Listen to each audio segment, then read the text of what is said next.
Welcome back to your channel dear student. देखिए, आप सभी की रिक्वेस्ट पर वन वर्ड सब्स्टिट्यूशन का ये सीरीज आज से शुरू किया जा रहा है। ध्यान से आप देखेंगे इन क्वेश्चंस को, इन वीडियोस को, डेफिनेटली आपको समझ में आएंगे और ये बिल्कुल एग्ज़ाम ओरिएंटेड है।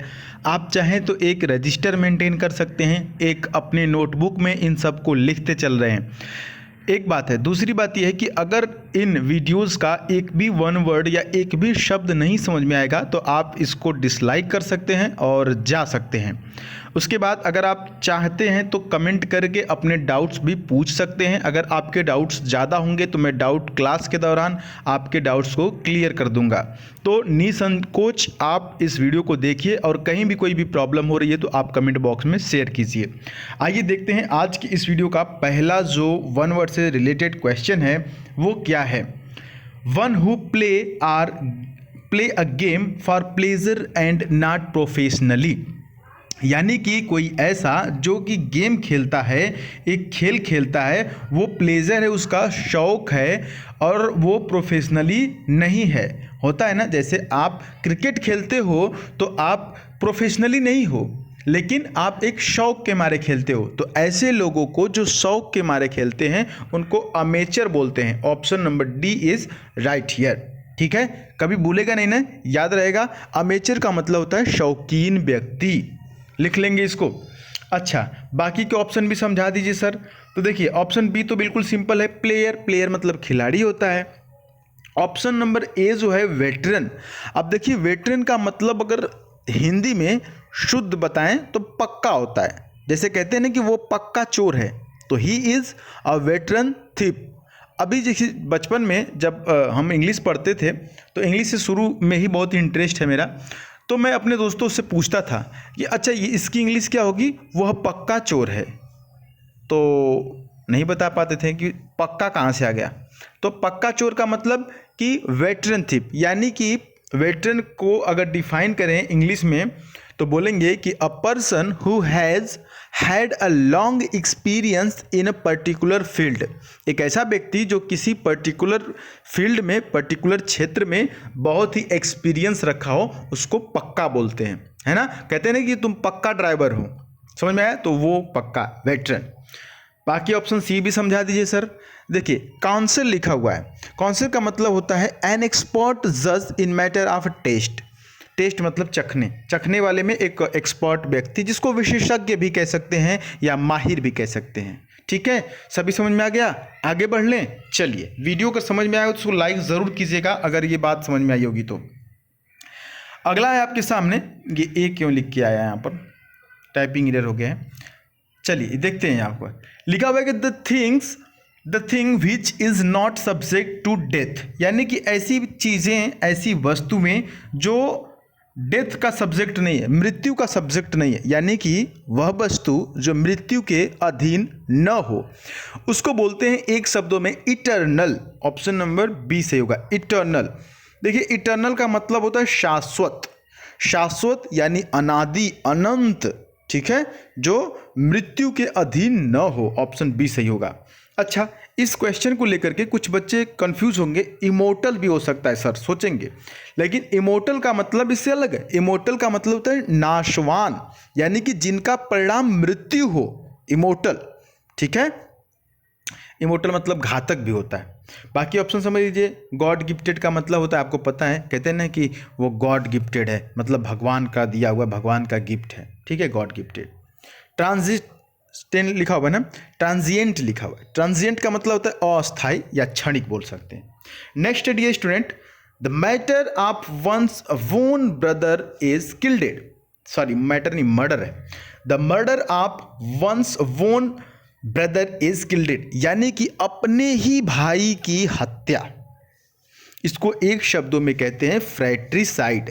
एक बात याद रखिएगा, किसी भी शब्द के लास्ट में अगर साइड सफिक्स किया हो, साइड आया हो किसी भी शब्द के लास्ट में, तो इसका मतलब होता है हत्या करना, टू किल।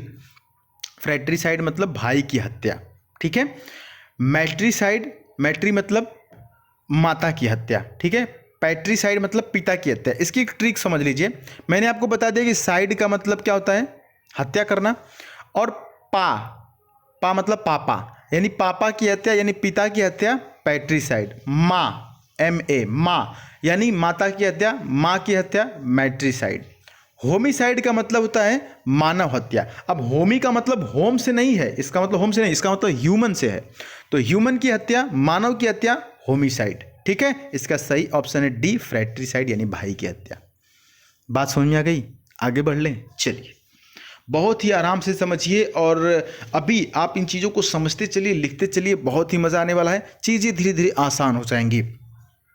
अगला डी स्टूडेंट देखने में तो बहुत बड़ा है, लेकिन समझा के ही आगे बढ़ूंगा। लिखा हुआ है कि a person who is more interested in himself rather than anything that is going around him. देखिए, मैं इस प्रकार का बंदा हूं, इसको बोलते हैं इंट्रोवर्ट। समझते हैं क्या होता है इंट्रोवर्ट? यहां पर लिखा हुआ है कि एक व्यक्ति जो अपने आसपास होने वाली किसी भी चीज के बजाय खुद में अधिक रुचि रखता है ना। कुछ लोग होते हैं ना, जैसे कि मैं खुद ही हूं, मैं इंट्रोवर्ट हूं। इंट्रोवर्ट का मतलब आपके आसपास क्या हो रहा है उससे ज़्यादा मतलब नहीं रहता है। आप अपने आप में खुश रहते हो और आप अपने काम से काम का मतलब रखते हो। कहते हैं ना कि बस काम से काम मतलब रखो, वो टाइप का आदमी। कि मेरे बगल में, मेरे आसपास में बहुत से नेगेटिव पर्सन रहते हैं, नेगेटिव लोग रहते हैं, लेकिन मैं अगर उनमें इन्वॉल्व होऊंगा तो उनकी नेगेटिविटी मेरे पास आ जाएगी। इसलिए खुद में व्यस्त रहने वाले व्यक्ति, जिसको अंतर्मुखी कहते हैं हिंदी में, अंतर्मुखी, जिसको इंट्रोवर्ट इंग्लिश में कहते हैं, इसका उल्टा होता है एक्सट्रोवर्ट। एक्सट्रोवर्ट जो बंदा होता है वो अकेले नहीं रहने पसंद करता है, अकेले रहने के बजाय वो दोस्तों में, ग्रुप में रहता है। कुछ लोग होते होंगे, कुछ लोग आपके दोस्त होंगे या कुछ लोग ऐसे होंगे आपकी जानकारी में जिनको आप कभी अकेले नहीं देखेंगे। आपके स्कूल के दौरान कुछ बच्चों का ग्रुप ऐसा होता था कि वो अकेले नहीं रहते थे। उनमें से अगर कोई एक स्कूल नहीं आता था तो बाकी के 5-6 लोग भी नहीं स्कूल आते थे, है ना।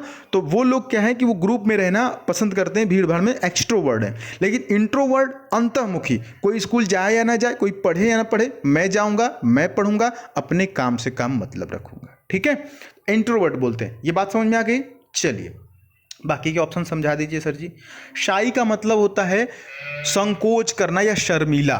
साइलेंट का मतलब आपको पता ही है। लेजी का मतलब भी आपको पता है। लेजी मतलब होता है आलसी, साइलेंट मतलब मौक या मौन होता है। लास्ट वाला आपके सामने आ गया है, इसको भी समझ लीजिए। A life story of a person written by another person, यानी कि किसी अन्य व्यक्ति द्वारा लिखा गया एक व्यक्ति का जीवन, जिसको बायोग्राफी कहते हैं। क्या कहते हैं? बायोग्राफी। सर ऑटोबायोग्राफी क्या होता है? ऑटोबायोग्राफी होता है जीवनी, आत्मकथा। ऑटो का मतलब स्वयं, सेल्फ, बायोग्राफी यानी खुद की, यानी आत्मकथा। आत्म मतलब अपनी कथा, आत्मकथा। समझ में आया?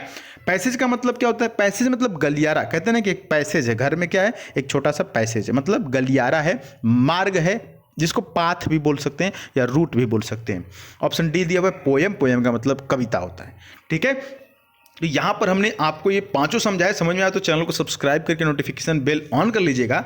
साथ ही साथ जो हमारा दूसरा चैनल है जिस पे हम व्लॉग वगैरह बनाते रहते हैं, वीडियोस वगैरह, जहाँ भी घूमने जाते हैं अपने दैनिक जीवन के, आप उस चैनल को भी सब्सक्राइब करके नोटिफिकेशन बेल ऑन कर लीजिए। ये मेरे लिए कर लीजिए, बाकी चीज़ें अपने लिए कर लीजिए। मिलेंगे फिर अगली वीडियो में, तब तक के लिए जय हिंद, वंदे मातरम। अगर आपके कोई डाउट होगा या आपको कोई शब्द नहीं समझ में आया होगा तो आप कमेंट बॉक्स में पूछ लीजिएगा। ठीक है, बाय बाय, टेक केयर।